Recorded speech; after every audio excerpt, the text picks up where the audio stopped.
All right, so welcome to penetration testing for app teams. The whole goal for this, I thought about it a while back, and I really wanted to get something together because right now, most pen testing is all managed and run through the security teams, and we don't really have a lot of interaction with the dev teams except for once either whether we're setting up credentials or getting an environment ready, or then we get the report. But we really don't see kind of the behind the scenes of how the rest of it works, because there's really a lot that goes on when we have a pen test to go about. And so we want to make sure that we understand it, because really it's part of our verification phase. If you think about it, I mean, it's security testing for our apps. So we want to figure out a way, how can we get more involved with this? I'd actually like to see where we get to a point where the app teams actually, it's just part of their verification process, and they know, okay, we're at this phase, we have to go out, we have to do a pen test, and we know what we're talking about when we're doing the pen test and how we can get some value out of it. So hopefully everybody can see the screen okay, and we'll go ahead and go to the next slide. Just real quick about me. My name is James Jardine. I'm the CEO of Jardine Software. I've spent a lot of time in IT. I started out as software development, mostly doing, actually it was VB6, unfortunately, back in the day, if anybody remembers that. And then I started with the .NET framework right when that came out in beta, and I worked for that for quite a while. And then I started making a transition into the application security side of things. I did some security consulting for a few years. The past 3 years, actually, I did nothing but security consulting, where we did pen testing, we did security reviews, we did training, we did a whole bunch of stuff. And I gained a lot of experience from that side of the house. And as mentioned, I also do training. I was in the past a instructor slash co-author for the secure coding in .NET, the Dev 544 for the SANS Institute. Some people I know have taken that, maybe not with me, but with some of the other people out there. I know some of those instructors that are doing it currently. Some really good guys out there. I've also taught web pen testing, mobile pen testing at venues such as Black Hat, DerbyCon, some of the big events out there. I've done some training for that as well. I'm also I would say, prolific or avid blogger slash podcaster. These are just some of the places that you can find me. But if you're looking for .NET specific security related topics, you can go out to my blog at jardinesoftware.net. Notice it's .net. That's what the blog is for .NET security, versus .com, which is my actual corporate website. I also have the website out there, which is developsec.com, which I started about 2 years ago. And it's really focused on getting developers and QA testers and that side of the house more focused on security. And so I have a blog and a podcast out there where I talk about a lot of the same stuff I'm going to talk about here. A lot of these topics I cover in that podcast as well. So it's a nice resource. And then I also podcast with the Down the Security Rabbit Hole crew at podcast at whiterabbit.net, where we discuss enterprise security topics. And as you can tell from the picture, I also like to get outdoors and do a little bit of mountain biking, get a little bit of exercise. So basically what we're going to cover, like I mentioned before, what is a pen test? What are we really talking about there? A lot of people giggle when they hear penetration tests. It's funny. We're all 13. But it's a serious part of what we're doing from our security side when we're talking about protecting our systems. We'll talk about how we scope them. We'll talk about the actual assessment. We won't actually go into how we're attacking stuff, right? We're not going to fire up Kali and start attacking anything. We want to understand what the process is and what our role from an application side really is when these tests are going on. We're also going to talk about the reporting phase and some interesting things about reporting that I want to kind of relay to get people thinking about, because oftentimes we kind of cheat the reporting side a little bit, and we want to look at how we can handle that a little bit better. So I also have a quick poll to start the day off. Let's cross our fingers that polls work. So let's see. The first poll we're going to put out here is just to get an idea, what is your role within your organization? I'll give us just a few seconds here for people to kind of click on some things. But just go ahead and select one and let me know kind of what your role is. to see whether we got developers, QA, management, security. It looks so far like we got a pretty good mix. So I'll go ahead. It looks like the numbers have stopped coming in. So we'll close the poll. And we'll actually share those out for people to see. And we can see, actually, we got more QA, which is nice. I'm a big proponent of getting QA involved heavily with doing security testing. And we're going to do some more sessions and help QA get more involved with testing because there's a lot we can do there. See, we got security, we got management, and developer. So this is a great mix of what we have out here. So let me go ahead and hide that. And let's go ahead and do the next one, which is, have you had an application pen test on one of your apps? So have you already been through a pen test?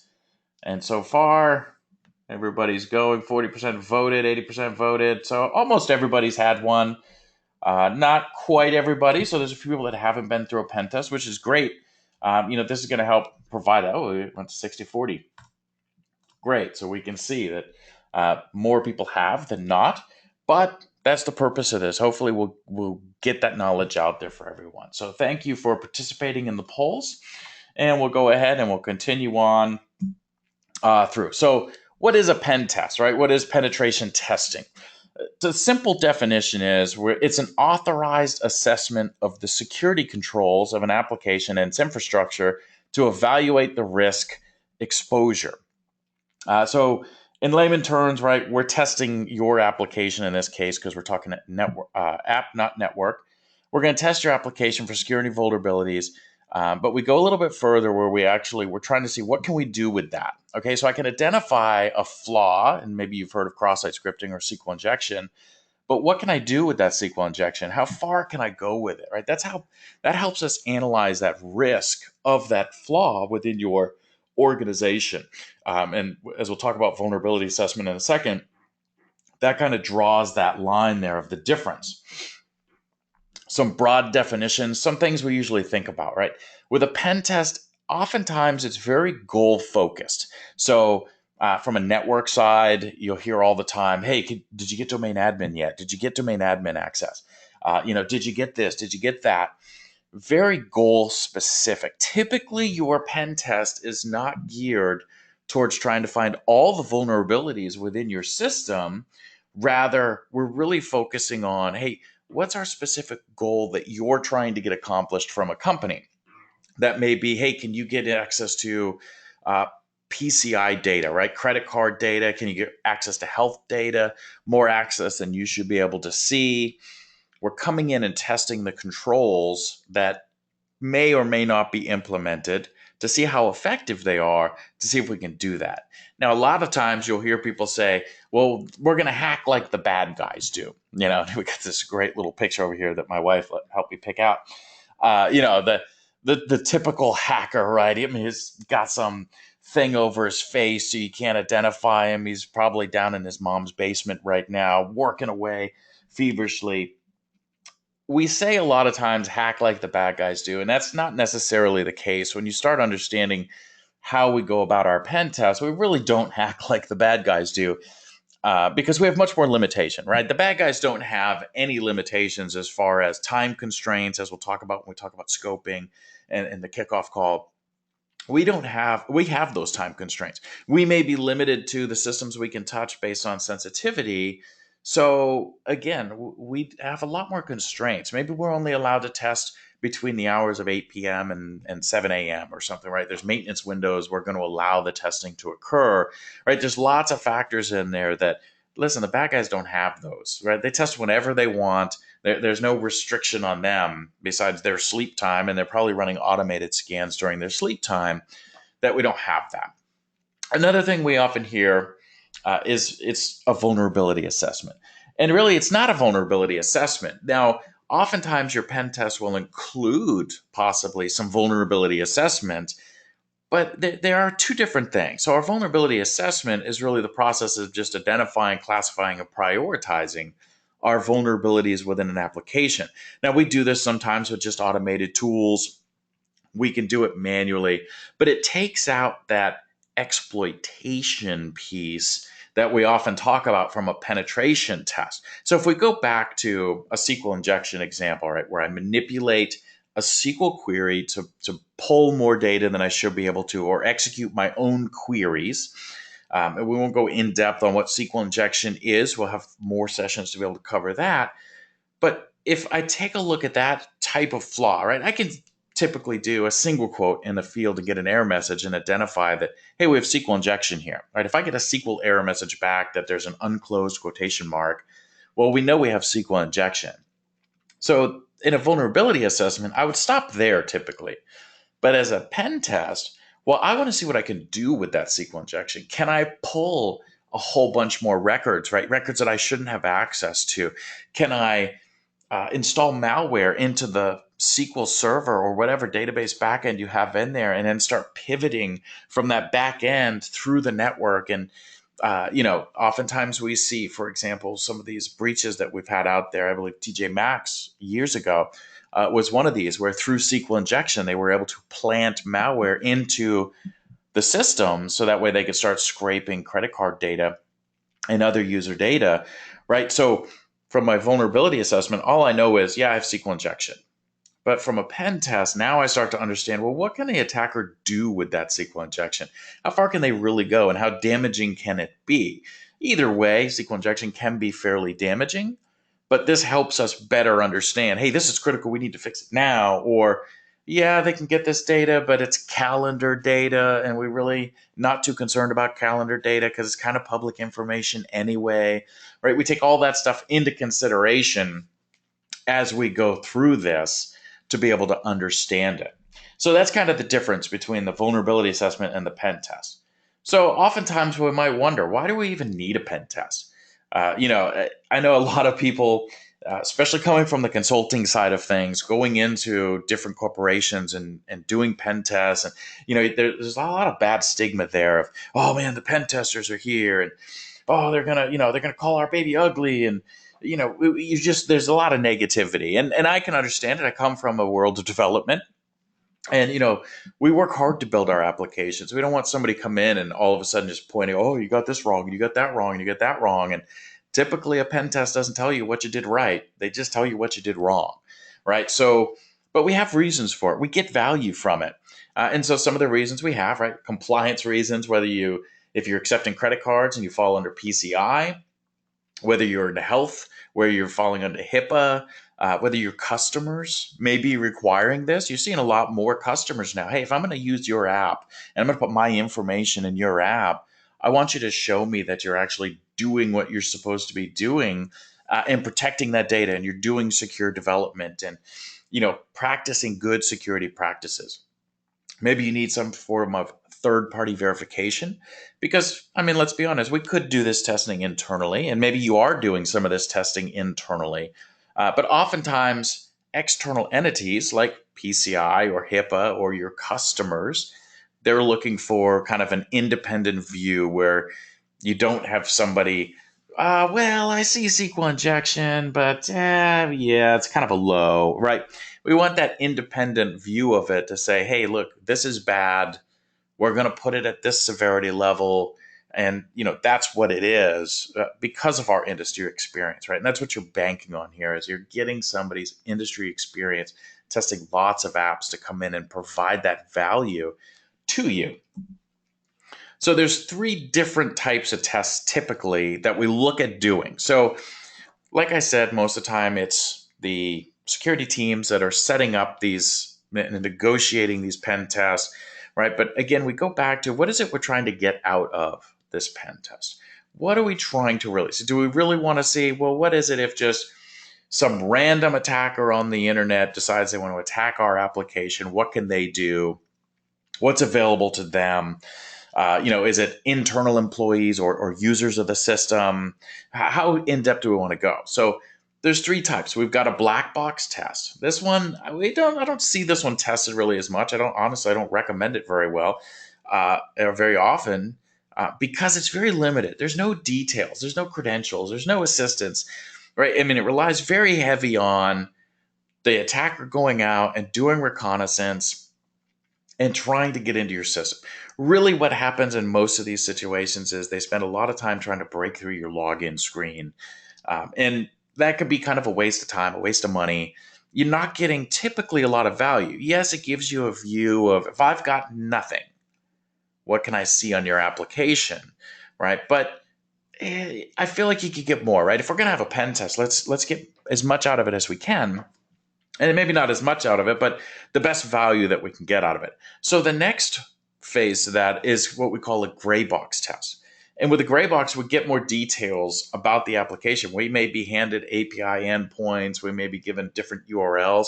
Um, Typically, with a gray box assessment, we're getting credentials.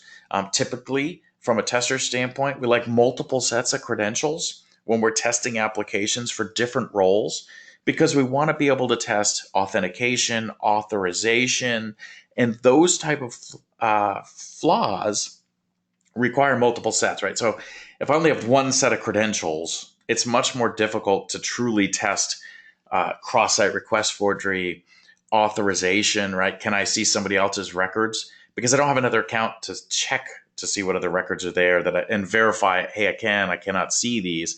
So having multiple roles and multiple sets of credentials allows for that more in-depth assessment of the application.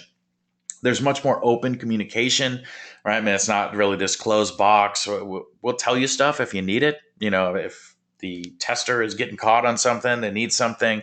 I've been on sites or a test before where, we'll find something that's like, hey, this really looks like SQL injection right here, but, we're having trouble exploiting it. Can you send us that code snippet of just right where that is executing? And the vendors or the customers, they'll send us back, hey, here's a little snippet of the file that you can see, and then we can start understanding. Yep, that's definitely SQL injection. Oh, it's kind of a one-off that they're doing something really weird. But remember, typically we don't have a lot of time. These tests are usually shorter, so we may see something that looks like a vulnerability, but we may not necessarily be able to exploit it in the time we're giving as we keep going through. So in the gray box, it helps us out a little bit because we can go back and forth and get that information that we may need to help validate that, because it's only providing more value to you, the customer that we're doing the test for, of what that is, right? If I can't prove that I can exploit it, you're going to be less concerned about it than if I can, even though it still may be a very concerning thing. And if I had a year like a real attacker, the bad guy, maybe I could figure it out. But in a week time frame or a couple day time frame, I might not have that time. And then finally, and gray box is typically the one we see the most. This is the most kind of efficient, and I'll explain that in a second when I talk about white box. So white box testing, also sometimes referred to as crystal box testing, this is where, you're getting pretty much everything. You may get full access to source code, you're getting credentials.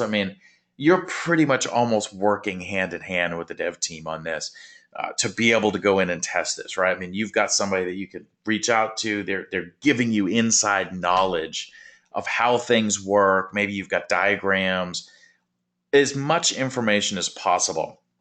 Now, when you start bringing source code into things and you start bringing more of this from the white box side, typically it starts taking a little bit longer because now you've got more information, right? And while more information is sometimes better, when you're limited to a time frame, either you got to extend the time frame to be able to consume it all, which is going to cost a lot more money, or you're just going to miss a bunch of stuff, right? So you don't want to overwhelm yourself. And that's why I say typically gray box assessments are where it's at. A lot of companies don't want to make their source code available, or maybe the testers aren't up on the source code that you're using. Maybe you're .NET and they're not .NET. Something to consider when you think about who's reviewing your stuff. What type of expertise do they have in the language that you're using? We don't necessarily need expertise in a language to be able to do a penetration test. I'm a .NET guy by trade, but I can certainly test Java and Ruby and PHP. But I also know special little tricks and things that you can do in the .NET realm that others may not be fully aware of because they don't have that inner experience with that framework. So typically we're seeing gray box assessments being done. So our generic process that we have, right? We have project initiation. That's typically where you're having your security team kind of kick this whole thing off. Hey, we've got to do a test, whether that's because your app falls under some sort of compliance, whether it's annual and it's just up for renewal, whatever it is, right? We have a reason we're going to do project initiation. Then we start scoping out the application. We move into a kickoff call, which happens right before we start doing testing. Oftentimes, that's typically where the dev teams and the application teams finally start getting involved a little bit. Then the pen testing company will do the testing. They'll provide a report, which typically starts with a draft report and then ends with a final report. And then we go into remediation, which I didn't include on this process flow. So like I said, with project initiation, typically this is performed by the security team. Like I said, I would like to see it kind of start moving more into the testing team, app team side of things. Because again, this is a test. It's part of the verification process. No matter what SDLC you look at, verification, we have a team for that. So the more we can build that in, the better. But what happens is usually the security team has that relationship with the vendor. They've identified who they want to use. Here's the vendor. We have the relationship. So they're kind of that middleman. Kind of reminds me a little bit of, Office Space, where you got the guy who talks to the engineers, who then talks to the customer. They ask him, well, why can't the customer just talk to the engineer? Well, I'm a people person. That type of situation, you're caught in the middle, right? Which can and can not be a problem. Right, it can cause an issue at some times because it may cause holdups, right? Because I got to wait for one side or the other to be able to do something. So we have a question here. It says, should pen testing always done by external teams from outside the org, or can be done by internal teams if they're equipped to perform the pen test? So that's a great question when we come to pen testing. Now, mostly what I'm talking about here is from an external perspective, but to be honest, a lot of companies have what they call red teams, but they're internal pen test teams. The big difference, I'm a firm believer that we should be doing internal pen testing. I like the red team idea and people doing that. The big difference between having it done externally versus internally is even if you're doing it internally, there's a good chance you may have to do an external one. Internal may be more frequent, but typically regulations or whatever, they require an external independent party to perform them, depending on what the reason is for the pen test. So you can do both. I encourage you doing internal. But there may be requirements of why you have to have an external test to be done. So that's a great question. Let's just make sure we didn't miss anything on here. Again, I mentioned, it's initiated by some requirement, whether it's a client or customer request. If you're in any like the financial industry or anything like that, you'll know what I'm talking about as far as, a lot of your clients, the banks want to make sure that if you're supplying them applications for their stuff, they want to make sure that you're doing what you're supposed to be doing. So customers will require it. Compliance, whether it's PCI, whether it's HIPAA, whether it's anything like that, they may require even your internal policies, right? If your internal security organization has set up and said, hey, these apps, we don't have any other requirement, but we're going to require that these apps undergo a pen test on a, every 2-year cycle, or every 3-year cycle, or every year cycle, right? If they've defined that, then it's another driver for why you may have to do the pen test. So when we come to scoping, we're really talking about, we have to understand what the application is that we want to assess. I mean, that's the first step, right? And why we want to assess it, right? What's the goal for this? Sometimes what happens is there's actually an RFP, a request for proposal, that's created for these, and it goes out to third-party companies. And so you have to understand what your scope is to be able to do that. We have to know what our app is, and now you may not tell them that originally, you may just give them kind of an idea what the app is, but what our app is, what specifically may be tested or may not be tested, which may fall out of scope. I'll give you an example. If you go to things like airports, they have certain features within an airport that may fall out of scope because of the criticality of it, the sensitivity of it, right? It could cause real big problems if that piece gets affected. Or if you go to some other companies, you find that there's certain pieces that just don't fit into where we want to test. And they have their reasons for that. And again, this goes back to, this isn't exactly how the bad guys would do it, because the bad guys don't care about sensitivity. they're just going to go with whatever they're going to go for, right? So again, we have those limitations. We want to understand about when we're looking to have this test performed, right? I mean, is it soon? Is it later in the year? When do we want this to happen? If there's specific hours that are off limits, maybe we have a maintenance window that we allow testing through. Think about the goals, right? What is your goal for this test? Is it to really have a vulnerability assessment? Is it to have a pen test to see how much data we can pull? How much can you access? But then at the same time, I'd like to know, what are my vulnerabilities? What's my risk here? So you want to understand what those goals are for that test. So that way you can be clear with the company that's going to do this testing of what they're looking for, right? If they're just going in thinking, well, it's a pen test, so I'll go in, I'll see if I can get something. If I can't, then no big deal, we're out.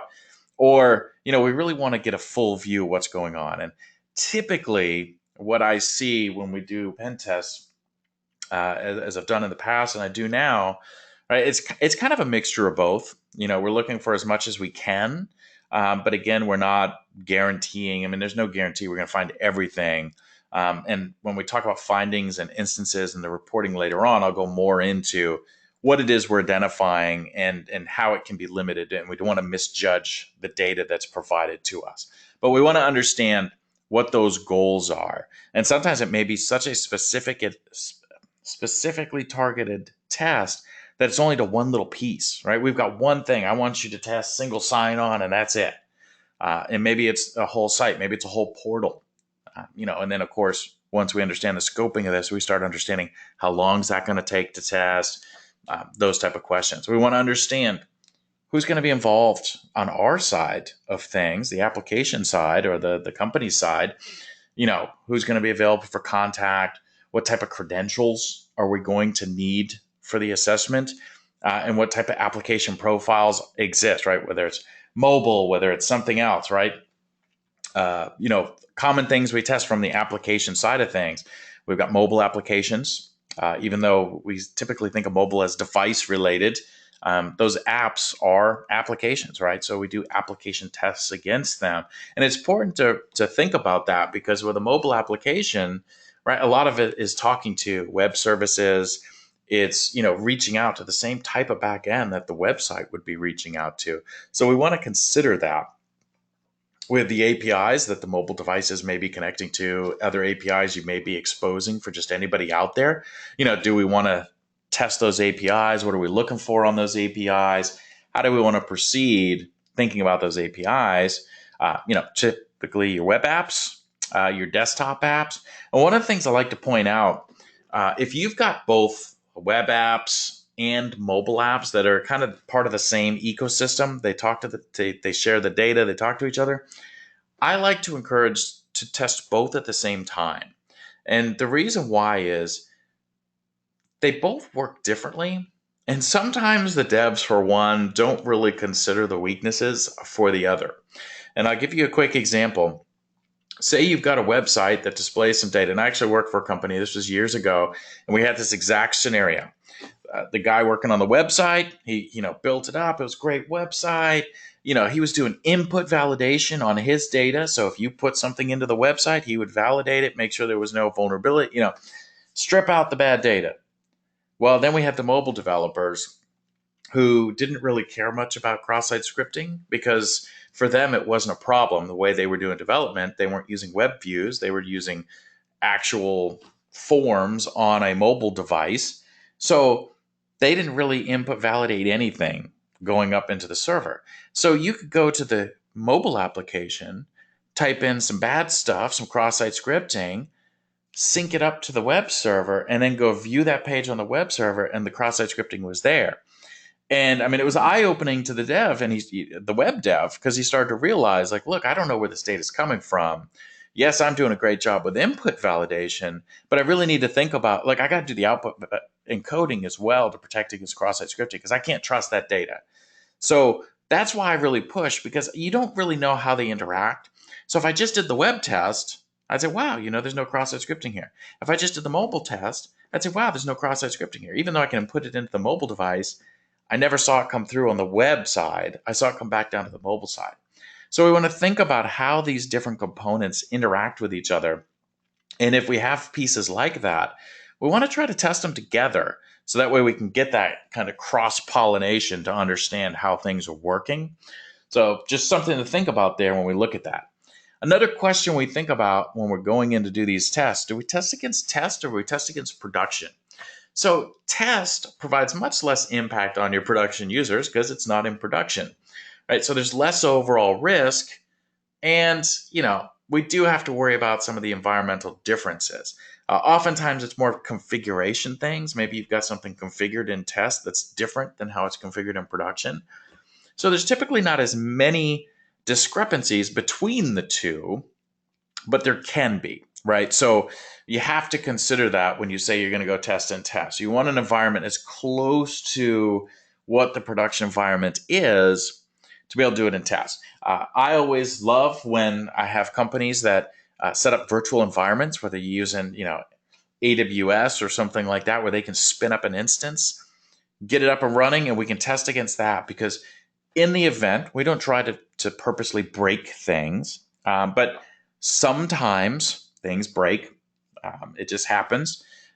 It's nice because then you can just respin up that instance, right? It's real quick. Just bam, we got a new instance right back up and we're good to go. Versus somebody going in and fixing a database and getting everything all set back up.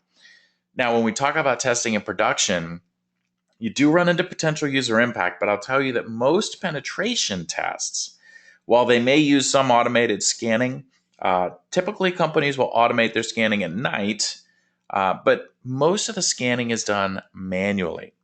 If you've heard of Burp Suite, that's probably the most common tool out there. I know when I test, I don't really run that many automated scanners. I do most of my testing through Burp, and it's a web proxy. I'll actually do a session on that as well, so keep an eye out for that. But it's a very manual process, so you don't really notice any impact. You don't notice heavy traffic. It's actually very difficult to pick up sometimes. So sometimes there is a potential for user impact, possibly loss of data, SQL injection. You do the wrong thing, the wrong payload, you corrupt the whole database. Again, it can happen. The more experienced testers, it happens much less to, I would say, than somebody that doesn't really fully understand, like a newer tester. And we have that potential corruption of data. So we want to think about where we're going to be doing that testing. Typically, we're looking for, from an apps perspective, we're looking for that OWASP top 10. As I mentioned earlier, injection attacks, right? SQL injection, command injection.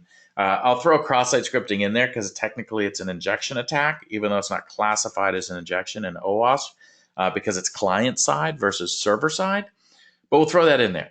Authorization, authentication, information leakage. They're looking for any way to use your app in a way it wasn't meant to be designed, which is opposite of how we typically test, right? Where we look to say, hey, it says it's supposed to do this. Did it do this? Here we're saying it says it's supposed to do this, but can I make it do that? And that's really what we're trying to do here. So there's lots of things. If you're not familiar with OWASP, definitely go check it out. It's OWASP.org, and it's the Open Web Application Security Project, which has lots of information about web topics. They also have the OWASP Top 10 for mobile, for web. They also have a mobile OWASP Top 10 if you're doing mobile development of things to look for from a mobile perspective. So either way, they have that covered there. But again, can I access stuff I'm not supposed to have access to? Can I perform functions I shouldn't be able to? Can I get into your internal network or your servers, right? That's the type of stuff we're looking for. So we have a kickoff call, right? This is typically usually the week before our engagement begins. And it's really just to make sure everybody's ready. We're all on the same page. Credentials have been created. The environment's up and running. We're ready to go. That if we're set to go Monday morning, we're ready to go Monday morning. And, we don't have to wait come Monday morning and find out, oh, we don't have the credentials or we're missing some data, or yes, we had the environment, but there was no data in it, so we really can't use the environment. This is just to make sure everybody's on the same page as we go. So then we get into the assessment. Typically, pen testers use a simple methodology. It starts off with recon. Then we go down into mapping, discovery, exploitation, post-exploitation. If we do the exploitation, then there's room to even exploit further, right? There's stuff we may be doing on that side. And so we'll look at these very briefly. We show them circular here, but you can actually bounce around in it. I don't certainly follow this schema all the way, right? I mean, there's actually should be a line between every one in there. It would look like spokes on a wheel. Because I might start with recon, then I see something and I want to go exploit it, and then I'll go back to discovery. It's kind of bouncing around, but we have a methodology to really kind of help us stay on track and make sure we get to everything we want to get to. And so recon is really the, hey, look, I'm using the same tools you are as a developer to go find this stuff out. I found out I'm going to test a certain app. I may know what type of language you're using. There may be other information. So I'm going to start using Google. I'll use social media. Even if I don't know your app yet, I might actually use social media to go look on LinkedIn to identify, what type of developers you have on staff, whether it's .NET or whether it's Java or whether it's Ruby, right? We start going in and digging into this information and building up some stuff. I can't tell you how sad it is when you look at like Stack Overflow or something, and before the pen test even starts, you go out and you found code, source code for that app that you're about to test. Especially if that source code includes anything like encryption keys or any information like that. And this is typically skipped internally. Internal teams usually don't do this. It's typically the external teams that focus more on the recon side, because internal usually thinks they know everything. But it's good to go out and check and find out, hey, do you have code snippets out there on things like Stack Overflow or Experts Exchange or any of these tools where people go out to look for code snippets from a development standpoint. And we've also got some custom tools we can use that kind of scrape a bunch of these things to pull information for us. Mapping, just like regular testing, right? QA testing, we're going through and we're using the app just like a user would. We're going to run through it. We're going to understand how it works normally, because I have to understand how it works normally before I can understand if I'm breaking it. All right, if I'm doing something I shouldn't be. I have to be able to see what account I have access to and what one I don't, before I can determine if I can get access to the one I'm not supposed to. Otherwise, I really don't know if I shouldn't have access to that. Right? So they're going to go through and they're going to crawl the site. They're going to hit, when I go through and test, I'm hitting all the pages, and I'm looking at what functionality is there. I'm recording down, where authentication is, where file upload may be, where search boxes are, because search is great for finding cross-site scripting. And you start to understand where common flaws exist in common systems. So then we can move on into the discovery phase, where now we can start saying, oh, okay, well, let's check this and see if there's actually a vulnerability here. Is there cross-site scripting here? Is there SQL injection here? Is there user enumeration? Let me find out where some of these are. Now, some of this will provide exploitation, right? And I wouldn't really call putting a single quote in a SQL field exploitation, right? I mean, yes, we've identified that it's there, but it's once we've then identified, then we move on to really the cool factor. I like to, you can't see my quotes, but I talk about that's the cool factor. The sexy part about penetration testing, right, is exploitation.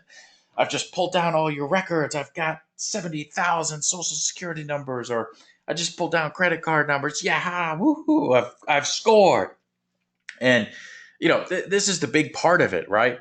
But amazingly, it's usually the quickest part, because once you've done the other steps, you've done your recon, you've done your mapping, you've done your discovery, exploitation is usually pretty quick, right? You know what everything is there. So now it's just finding that right payload to pull it all down and take advantage of it.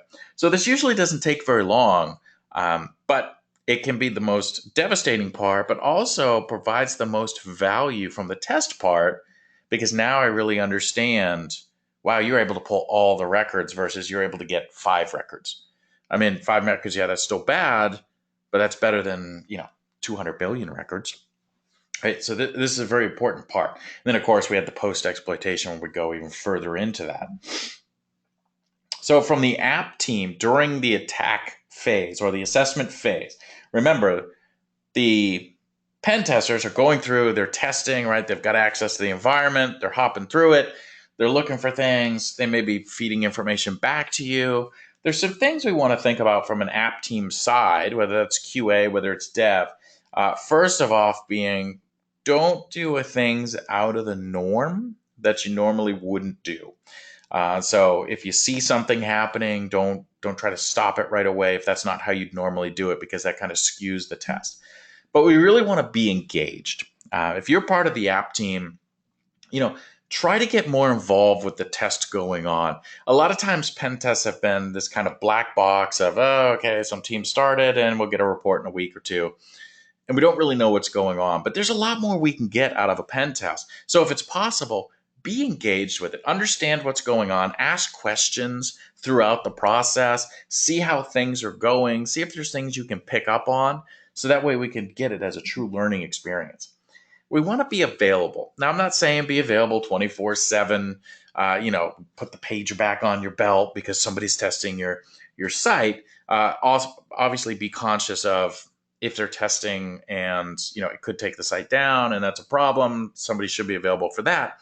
But things like if they have questions, we have to be able to respond back to them and get them that information because typically these tests last, between 3 days and I'll say a week and a half is your typical pen test for your average website. So there's not a whole lot of time there. So if the tester is stuck waiting on something, then it really decreases the value of that test because either they're waiting, maybe they move on to something else, maybe they forget about that thing, and maybe it was a big deal. We want to make sure that we're available to answer those questions. We want to make sure we're responsive, that we're sending back responses if credentials go bad, if they lock their account out, anything like that. We want to be able to be quick and react to it to make sure the test runs smoothly. And then we also want to make sure that we keep the environment stable. Don't go pushing code changes while they're doing the test unless it's specifically requested from them because it invalidates their test. If you're part of QA, you know about this. Dev teams, you guys are pretty familiar with this. You don't mess with your environment while you're doing testing because it invalidates your testing and it just causes big problems. Then we go into reporting. Typically, you'll get an intro/methodology. You're going to get an executive summary, which is really more towards the exacts, right? It's just a brief summary of how the app did, what they found. It's really the findings and recommendations that we're concerned about, that we want to be thinking about, right? You found cross-site scripting, you found SQL injection. Where is it? What should we do about it, right? Those are our findings and our recommendations. Typically it comes across in PDF format. Usually, rarely do you get it in Word format, but you may. Or an Excel spreadsheet, which would just list the findings. So there's that option. And usually what happens is you get an initial draft. And this is your opportunity to look at that draft and respond back and either say, hey, I see you put this, but that's not sensitive information. Or, there's some control in place that maybe they didn't see that helps protect that information, right? Look for errors, look for things that may be incorrect. Don't try to get everything thrown out, right? That's not the goal. The goal is to be able to look through that draft and make sure there's no concern over any of the findings that may be there, because that's the time to address them, at least to get them removed from the report, or maybe the status changed. Hey, you got this as a high, but really with all this stuff we got going on, we've got great logging or auditing, maybe it lowers it down to a medium. So I talk about findings versus instances. And this is where it kind of gets interesting, because for me, you get findings, right? Which an example of that is going to be, I've got cross-site scripting, I've got SQL injection. Your report's probably only going to have one cross-site scripting finding. It's going to have one SQL injection finding, right?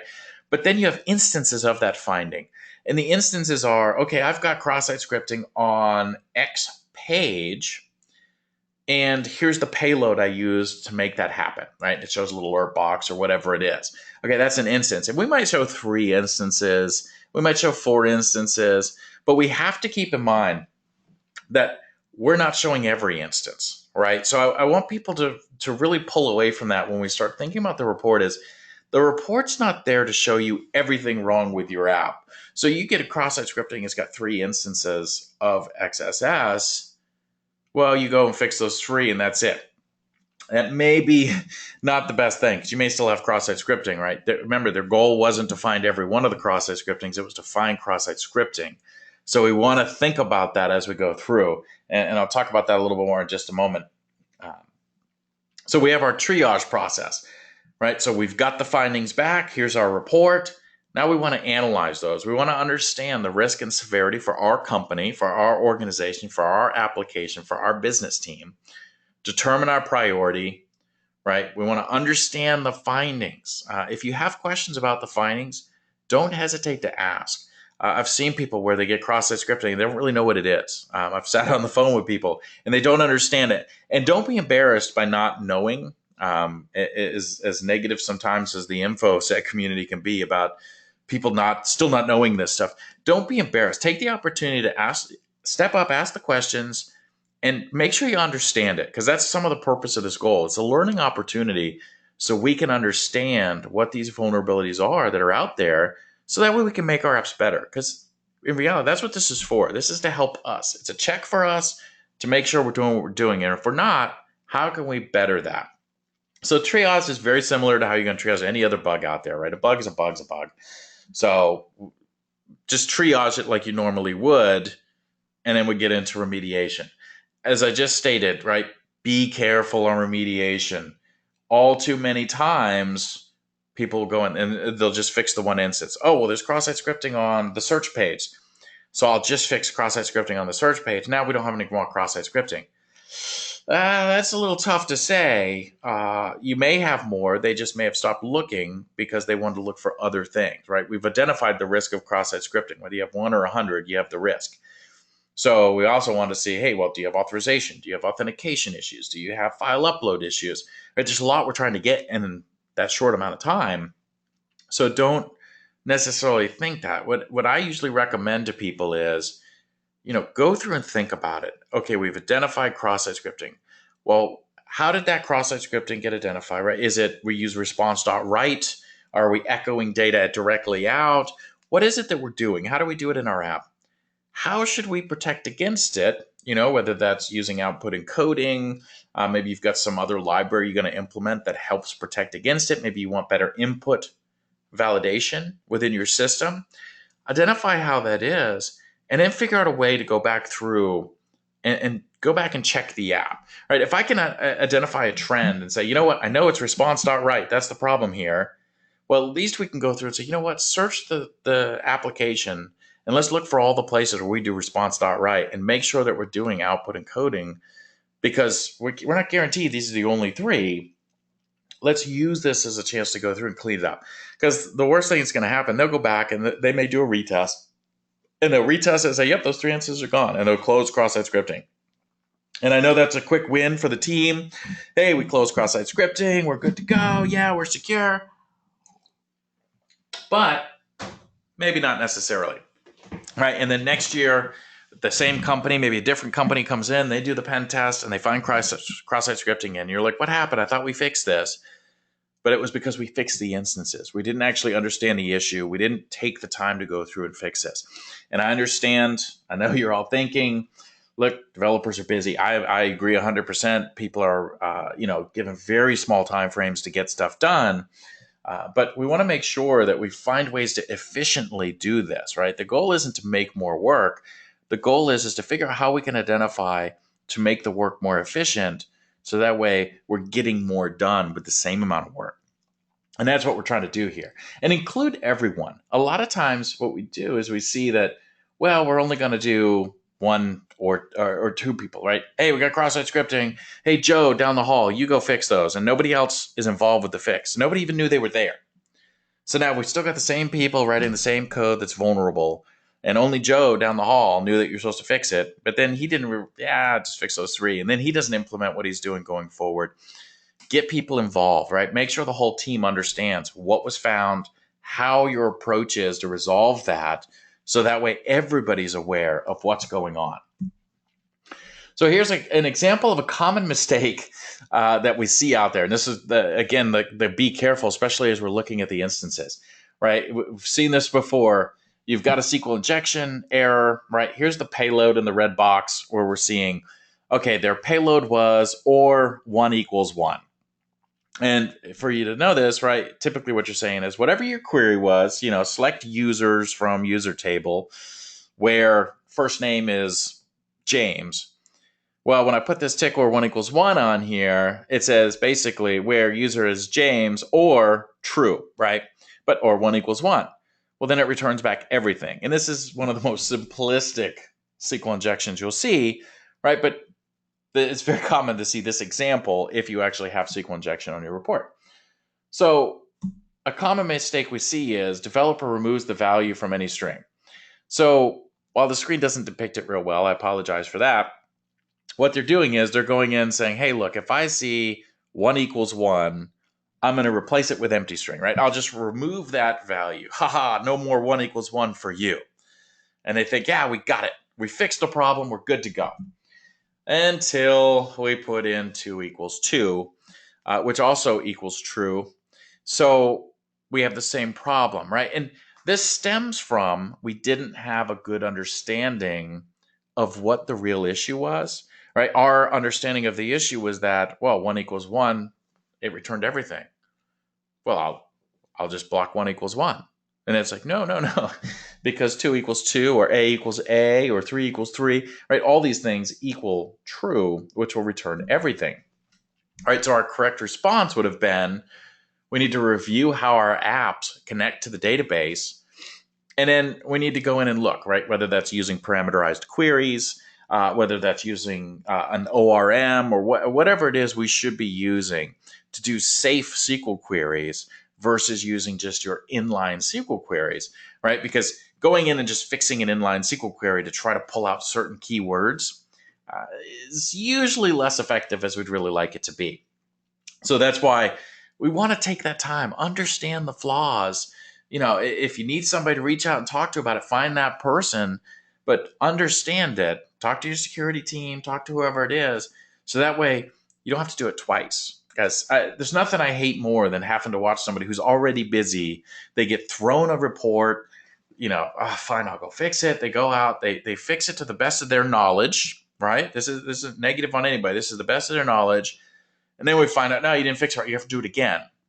Well, if you just told me that the first time, if we had the discussion the first time, I wouldn't have to go out and do the rework, right? We want to make it easier, not harder, for these things to happen. So in conclusion, regarding all this, right, the pen tests, they're important. We can derive value from these pen tests. We get it anyway, right, by fixing some of the flaws that we have, but we don't want to just band-aid these things, right? Just patch a hole here, patch a hole there. I used the analogy the other day of, hey, look, if I've got a hull of a ship and you point out 3 holes to me and I patch them, but you didn't point out the other 7 that are still filling with water, well, that didn't really solve a whole bunch of problems, did I? Because I didn't go out and look, right? I should have been, hey, look, I got 3 holes in my hull. Maybe I need to go check the rest of the hull and make sure that I don't have any more holes out here, right? We want to take that time to assess it and make sure that we're fixing things the right way. We want to make sure that we're taking accountability and ownership, right? These are our apps. Security's not going to fix them. We're the only ones that can fix them. So the more we can get involved with testing and assessing and doing secure coding and managing this stuff ourselves and just making it part of our process and saying, you know what, I know I should be doing this. I'm going to start doing it and we're going to do it consistently. That's where we're going to get the biggest bang for our buck. And that's where it really is. And don't just work to fix the report. All right. Make sure you're taking that report and break it down, understand what those findings really are, why you're susceptible, and then start going back through it and trying to update that appropriately so you're no longer susceptible. I mentioned earlier, or maybe it was through chat with somebody, but the resource I have out there, another resource besides my site, actually this is my site too, but DevelopSec. So it's developsec.com, and it's a source for application security information really focused towards the development teams, the application teams. And when I say development teams, I don't mean just developers. This is QA, this is business analysts, this is project managers. If you're doing anything with application development, that's my focus on this site is helping develop security awareness and training and all that for the application team to get them involved. We spend so much time with all these security cons that there's no developers there, there's no app teams there, and then there's app cons where there's not as much security there. Right? This is kind of trying to bridge that gap and give you a resource to get that information coming from somebody that understands, right? I've been there, I've done the development, I know what you guys are going through. I've got both a blog out there and a podcast. So feel free to go check it out. Listen through. We've done some stuff on static analysis, dynamic analysis. I actually just had a request for some more stuff on that stuff. reach out to me. Let me know. My email address will be on the last slide here coming up. Let me know what it is that is your pain point, what's troubling you, what you have questions on, so we can help share that information out. I want to share that with as much as we can. And the feedback from everybody else helps me kind of focus that rather than just whatever I care about. It helps me kind of understand where people are and what they're looking for going forward with stuff. I do have another upcoming session coming up. And after this, you should get an email from GoTo Training for the participation. That should have the link for this in there because I'm pretty sure I put it in. But 5 things to improve your application security program coming up on Tuesday, April 12th. I moved it to noon this time. Again, we'll record the session, make it available. But, if you know people that are part of the application teams, this is going to be a good upcoming episode for this because I want to really start talking about some different things we can do for, helping build security in simple things, not stuff we have to go spend tons of money for, but, looking at things like how we can better train our developers and QA teams and all that, doing application inventory, some different things we can do to help improve those application security programs without getting caught in this cycle of having to go out and try to find much more resources. Because as we all know, it's difficult these days finding security and application security specific resources to come on board to help us out. So that wraps up. Whew, right at 1:59. What perfect timing for that. If you do have any questions, again, my email address is on here. So I encourage you rather just to shoot me an email. If you've got any questions, if you've got any feedback, please share it. I'm always open to hear it. If you don't like what I'm doing, great. Tell me that too.